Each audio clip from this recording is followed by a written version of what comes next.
Hello, good morning, happy Wednesday.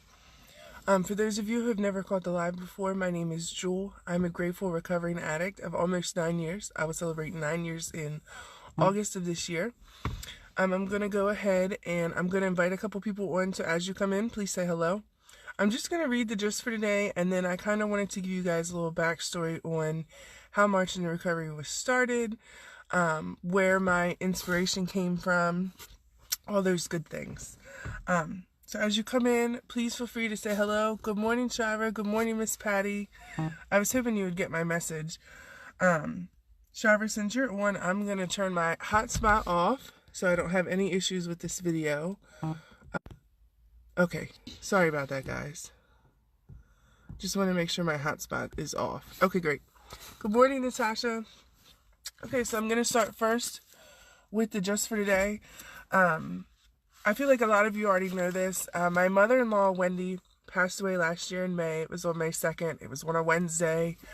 It was a really, really hard day. And I was actually thinking last night, Wednesday, the day that she died, wasn't really the hard day for me.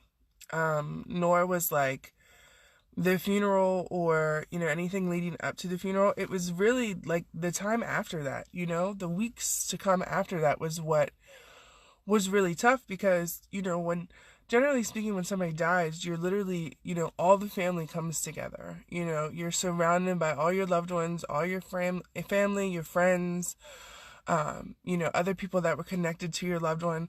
So you have all these people around you. So it kind of helps you, like, not fall into that depression, not fall into that they're really gone phase. And then when all that stuff is over, that's when everything starts to really sink in.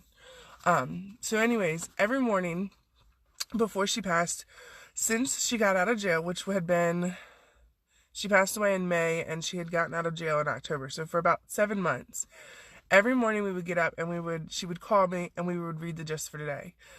It was always right around this time. And I actually remember the day that she passed, I had got on and I had done the Just for Today live because it was something I had planned to do for my events and things like that.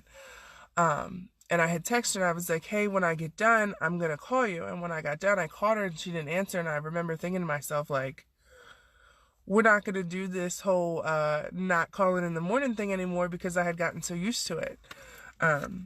If you guys are still on, can you see me and hear me okay? I'm in the car because it's really cold outside.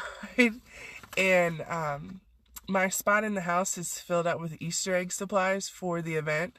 So there's literally nowhere for me to go in the house, and everybody is still sleeping, so I didn't want to wake anybody up. So I just wanted to be sure you guys can hear me okay. Hopefully you can see me okay. The windows are tinted in the car, so we have one of those strips across the front that's tinted, so I think it's kind of blocking my face, but hopefully you guys can see me okay. So today's Just for Today, March 27th, looking for the assets. In accordance with the principles of recovery, we try not to judge, stereotype, or moralize with each other. Basic text, page 11. How many times in our recovery have we misunderstood the behavior of another, immediately formed a judgment, applied a label, and neatly tucked that individual into a pigeonhole? Perhaps they developed a different understanding of a power greater than themselves than we had, so we concluded their beliefs were unspiritual. Or maybe we saw a couple having an argument, we assumed their relationship was sick, only to find out later their marriage had prospered for many years. Thoughtlessly tossing our fellows into categories saves us the effort of finding out anything about them. Every time we judge the behavior of another, we cease to see them as the potential friends and fellow travelers on the road to recovery. If we happen to ask those we are judging if they appreciate being stereotyped, we would receive a resounding no in response. Would we feel slighted if this were done to us? Yes, indeed. Our best qualities are what we want others to notice. In the same way, our fellow recovering addicts want to be well thought of. Our program of recovery asks us to look positively at life. The more we concentrate on the positive qualities in others, the more we'll notice them in ourselves. Just for today, I will set my negative judgments of others and concentrate instead on appreciating the variable qualities in all. Set my negative judgment of others. Concentrate instead. Okay. Just for today, I will set aside my negative judgment of others and concentrate instead on appreciating the variable qualities in all. Now, a lot of times you guys hear me, if you've ever heard me read the Just for Today before, because I'm live on my personal page, I know I have others that are watching that aren't necessarily in recovery.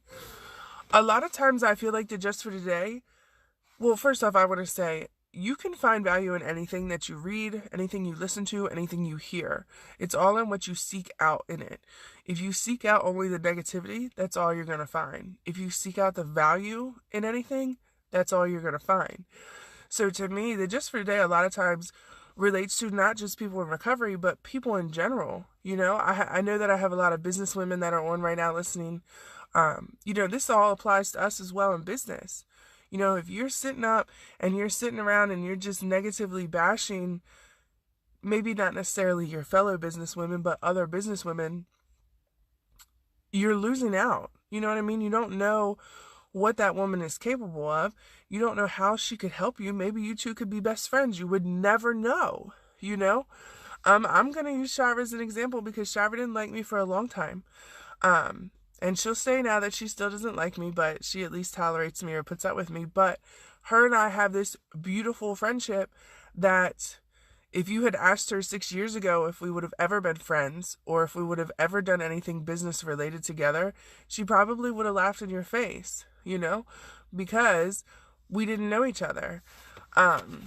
So just think about that the next time you judge somebody. So that's kind of it for the Just for Today. I wanted to talk about my event that I have coming up. It is called March into Recovery. I'm going to change this. I'm going to turn this to the side and see if it's any better. I might not be able to read the comments. Can you guys see me? Oh, never mind. It says I can't turn while I'm live.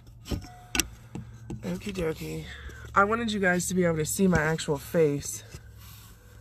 There we go. Is that better? I mean, you can see part of it and then whatever. So, like I said, in October of 2017, my mother-in-law, Wendy, had got out of jail. She had decided that she wanted to go live in a recovery house. She wasn't really picky about where she went. She just knew she needed to be in a recovery environment.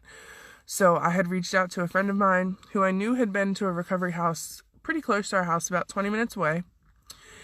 And she had told me who ran the house, which was actually somebody that I had met years ago in recovery myself.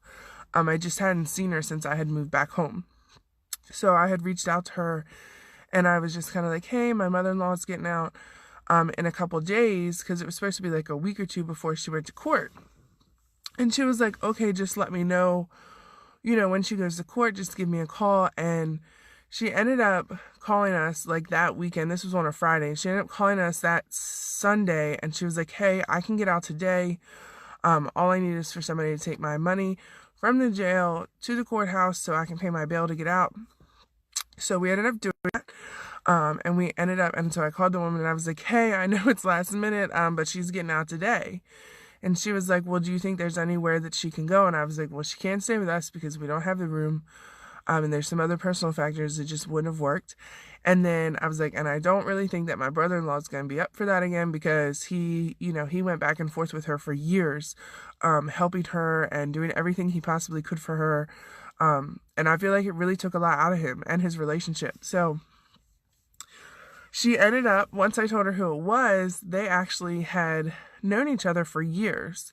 Like when my mother-in-law first got into recovery, when she was like, I think in her early 20s or maybe even her late like 18, 19s, they had met each other then. So they had known each other this whole time.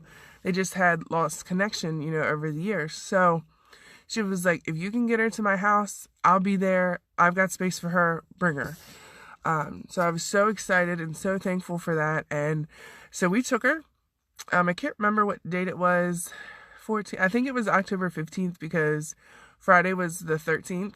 And I remember her being like nervous about going to court that morning, and she wouldn't, you know, she didn't know what it was going to be like and all that stuff. So anyways, so let me take a drink of water, guys. Miss Patty, I saw your comment about your allergies earlier this morning, and I just want you to know that I feel you on it completely. So we took her to the house, and it was in Easton, like I said, which was about 25 minutes from us. And you know, when she first got there, she went through this, well, actually, on the ride, she went through this whole list of I don't haves. I don't have blankets. I don't have sheets. I don't really have any clothes. I don't have any money for food. I don't have any money for cigarettes. I don't have a phone. You know, all these things that she didn't have. And we took her in, and I helped her. We did stop by where she was staying before, so she was able to get like a bag of clothes that she had. But she really wasn't sure what was going to be in there because she'd been locked up for a couple months, so who knows what it was. And I remember like getting home, and the owner of the house had sent me a message, and she was like, you know, she's just in here going on about the sheets, the bed sheets. She was so thankful and so grateful that she had bed sheets. They had sheets and blankets for the bed. They had given her like a little personal caddy that had like soap and deodorant and toothbrush and toothpaste and things like that, which were some of the things, on her list that she was worried about not having.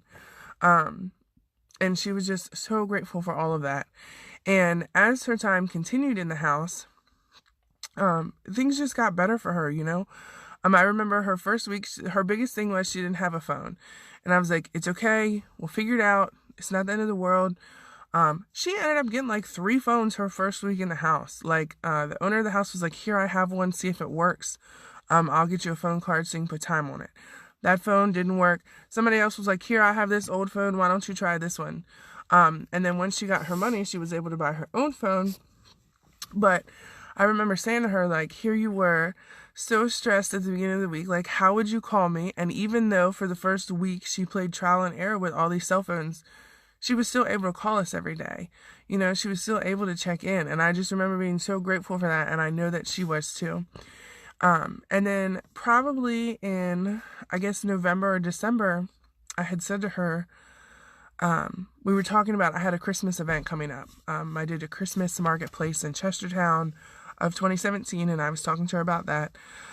She actually had another court date that she had to go to in November, so she ended up missing my event because she had to finish serving some time.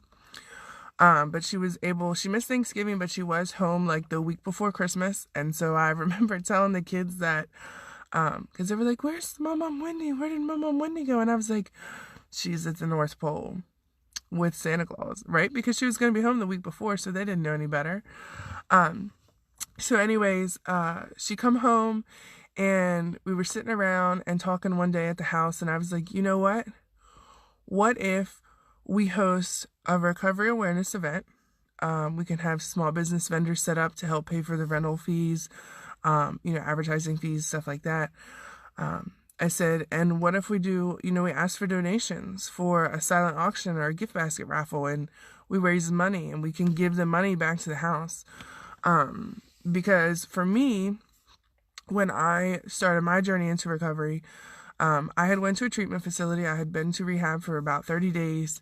And when I was completed that time, I went on to a recovery house.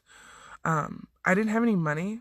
I didn't have a job lined up. I didn't have a job that I had been in active addiction for so many years. I didn't have a job, and so I had all these worries of, how was I going to pay for this? What was I going to eat? How was I going to smoke cigarettes? How was I going to find a job? How was I even going to get there? All these worries that come up, let alone how was I going to pay the rent for where I was staying. And I was really lucky because the program that I had went through for treatment, the Whitsitt Center in Chestertown, they actually had state funding that year. And so it was like me and I want to say it was 3 other girls in the house all received 30 days of funding from the Whitsitt Center. I don't know if they're still able to do that, but that was huge for me. That made a huge difference for me.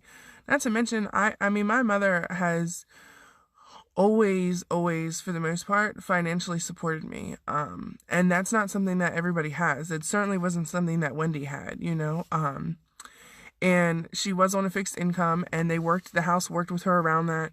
And so I was like, if we do this event, we'll just raise money and give it back to the house.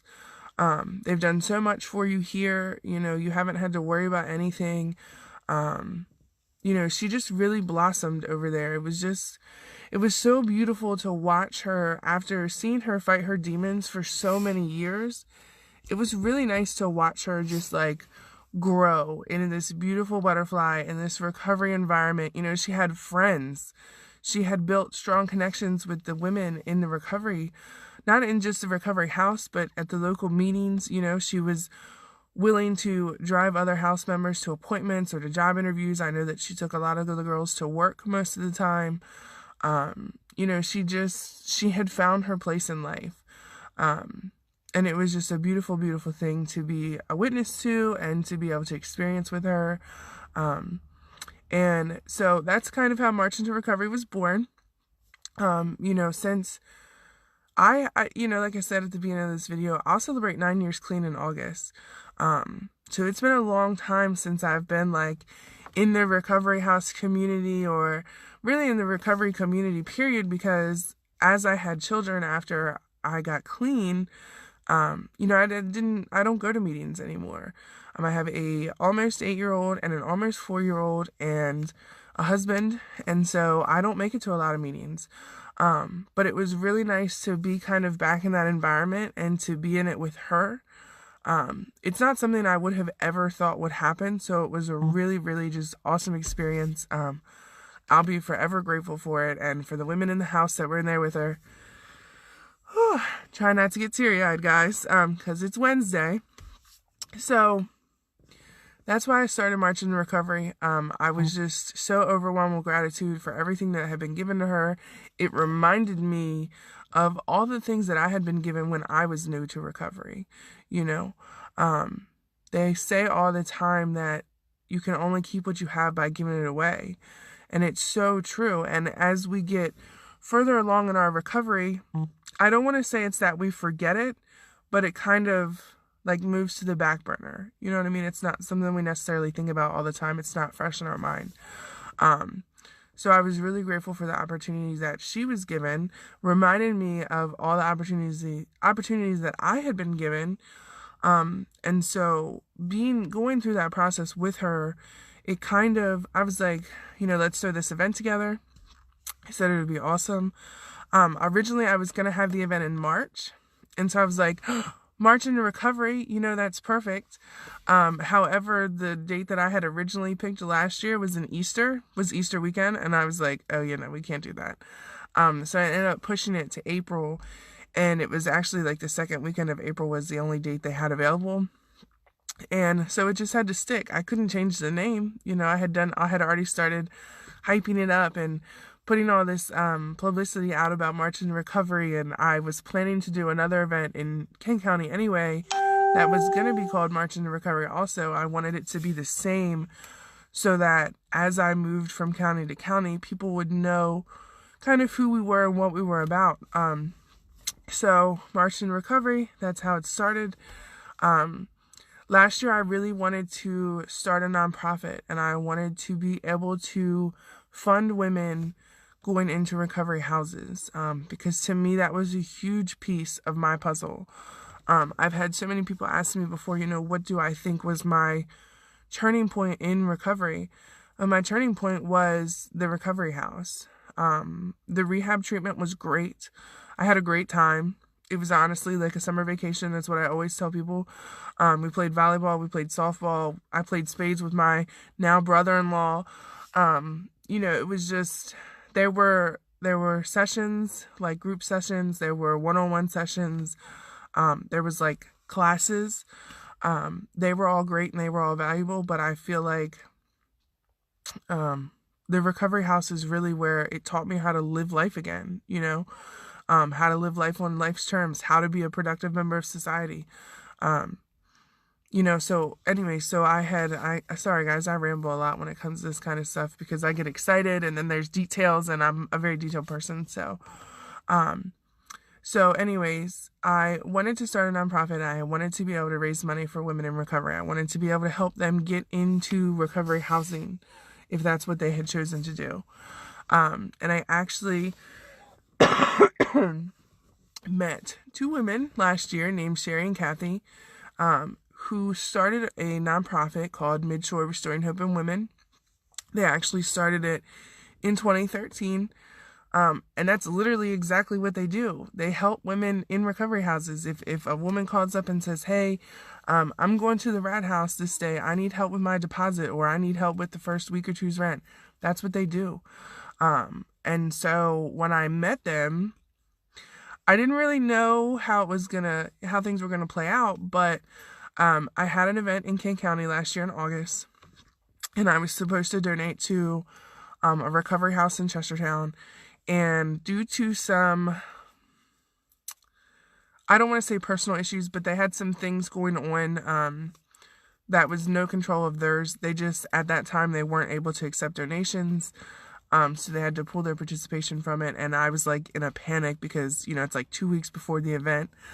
So I ended up calling Sherry in a panic. And I was like, hey, I have this event in 2 weeks that you guys are, going to set up a table for. Do you want the donations? Like, any donations that come in, do you want them? And she was like, of course, like no hesitation. And so I actually met them in August. And sometime over this winter, they asked me to be a board member. They asked me if I wanted to be, Sherry just asked me if I wanted to be a board member. And then somewhere between then and now, I'm now the event coordinator for Midshore Restoring Hope in Women. I firmly believe that everything happens for a reason. Everything happens exactly the way it is supposed to. I'm really excited, one of the things they want to do is they want to open a recovery house one day. They want to open a women's recovery house, hopefully in Caroline County. I want to make that a reality. Like, I would love to one day open a recovery house with my brother-in-law. I want to call it Wendy's House, because I just feel like that's so perfect. And I feel like this is kind of what I need to do to be able to fulfill that one day. If I can continue to help Sherry and Kathy and continue to help women in recovery, continue to raise money and just learn. I mean, there's so much to learn in life. I just know that one day we'll be able to open it. My in-laws are actually about to move to Houston for a year. So that gives me time to kind of continue to dig away at helping Sherry and Kathy open a recovery house, so that way when they get back, him and I can hopefully start taking steps to opening our own. I want to thank you all for listening and hanging on with me this morning. I feel like it's been a little long. I can't check the time anymore because we have a new head unit. I don't know how the time button works on this one when the car's off. So anyways, I just want to thank you guys again for listening to my story of how March in Recovery was born. I shared in the description the link for March in Recovery, my business page, and then also I put the event as well. If you're local, I would love to see you. It's in about 2.5 weeks. It's April 13th from 10 to 2. It'll be at the Caroline County 4-H Park here in Denton in Maryland. We have a lot of great stuff planned. We're going to have an Easter egg hunt. We've got a bounce house coming out. I have a lady coming out that's going to do face painting for the pretty kids' faces. We'll have food. Lots of vendors will be set up. We'll have resource tables set up. We're also going to have 2 guest speakers, and they're actually husband and wife. I hope they're husband and wife. If not, they're close to it, but I'm pretty certain they're husband and wife. And it's actually Kathy's son and daughter-in-law. So I'm really excited. I'm also going to have Sherry and Kathy kind of speak just a few minutes on, why they started this nonprofit, so that way everybody can get to know them a little more as well. So thank you guys for listening. If you're not local and you would love to donate, please let me know. You can just comment, donate. I will put the link for the website in the comments so you can check out their website. I actually finished building it probably, I guess around January, February. I built their website and it turned out wonderfully. I have some more things they want added to the website, but there is a donate button on there. So if you feel inclined to donate, please feel free to do so. If you're not sure, just comment donate and I will send you a message. Again, I thank you all for listening. And if you got anything out of this video, please feel free to share. I hope you guys have an awesome Wendy Wednesday. And I will see you next time. Bye-bye.